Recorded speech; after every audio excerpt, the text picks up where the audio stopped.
Most founders think raising investment is a milestone, something you have to do once you start a startup. But being an angel investor myself, and with my experience of investing in over 50 plus startups, I can tell you one thing straightforward. Raising funds is not a reward, it's a trade off. And getting the timing wrong can damage your company far more than not raising capital at all. In this video, I want to talk about when it is actually making sense for you to raise an investment, why timing matters more than most founders realize, and how to know if you are truly ready. So let's dive in. The moment you move from a bootstrap business to a venture-backed startup, everything changes. Your governance changes, your pace changes, your accountability changes, and a lot of other things around you change. Investment is not just money coming into your bank account. It's usually the bridge between early experimentation and real scale. So before asking how to raise money, founders must answer a far more important question. Why now? Why now is the right time to raise funding? Why not earlier? Or why not a few months later? To understand this better, let's first understand the funding spectrum. Most startups start with an investment with founders saving capital or money borrowed from their friends or family. Till the time you have not raised any external capital, you remain bootstrapped.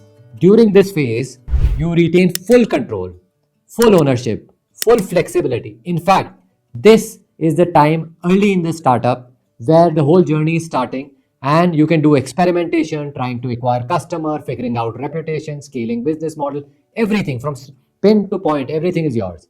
At this stage, growth is usually slower, but you control everything. For many businesses, this is not a compromise. It is the smartest choice. Mark my words, it is the smartest choice. Once you become more stable as a business and get clarity on what you want to build, you move towards angel investors. Angels are typically individuals investing their own money into businesses. These are not fund managers or institutions. They are investing their own money. They are usually HNIs, senior corporate professionals, or successful entrepreneurs who are looking to back promising startups. They often invest earlier and bring much more than capital. They bring their experience, mentoring, guidance, and network, all accessible to the startups from the beginning. Beyond this, you will have venture capitalists. VCs are professional investors who back businesses that have potential to scale very fast and deliver large exits. VC capital comes with tighter governance, higher expectation, and a clear growth mandate. For early rounds, many founders approach angel first. That said, today there are many micro VCs and early stage programs, for example Sequoia Surge and similar platforms that combine capital with structured mentoring. Now, before I tell you when is the right time to reach out for investors, let's talk about where most founders fail. When I ask founders why they want to raise money, I hear two very common answers. One, because others are raising. Two, because they believe funding will solve all their current problems. Neither of them is a good reason to raise capital. So, before you start reaching out to investors, you must be very clear on why you need that money, how much of money that you need, and exactly where will you deploy that money. Even with the clarity, founders often underestimate the biggest trade-off in fundraising: time.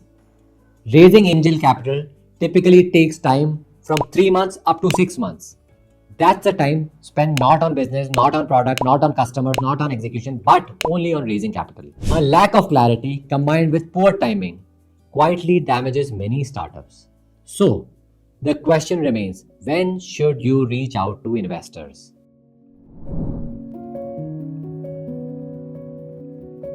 Raising too early is dangerous. When you raise before you have de-risked enough, you give up too much equity at a very low valuation, and also you risk burning the investors' trust. I've seen founders give away 25-30% of their company before they even know what the business they are into. But raising too late is equally dangerous. When the cash is running out, you lose leverage. In order to help companies survive, now the question is survival, I often see founders accept a very bad deal under pressure. Honestly, Worst time to raise money is when you actually have to raise it or when you desperately need it. The right time sits somewhere in between. Let's call it the strategic sweet spot. The optimal moment to raise angel investment is when money can unlock speed and not you are actually raising for your survival. You are not raising money to find your business model. You are raising money to fuel that business and that something that has already started working. Investors don't invest in ideas alone, and they definitely don't invest in a confusion state. You may be pre-revenue, that's fine. But being pre-operations is a big red flag. You may pivot on a market feedback, that's acceptable. But if you are unclear about what you are actually doing or what you are currently doing, no investor will back you. So here is a basic checklist that you should think through before reaching out. When I choose to invest in a startup, I consider the following. Founder fit. Is the founder right person to run this business? Do they have a deep understanding of problem? Founders solving problem that they have personally experienced are far more resilient than those who are chasing simple trends. Market fit. Investors don't need a perfect market model, but they need clarity. Do you understand what your customers need? What is the pricing?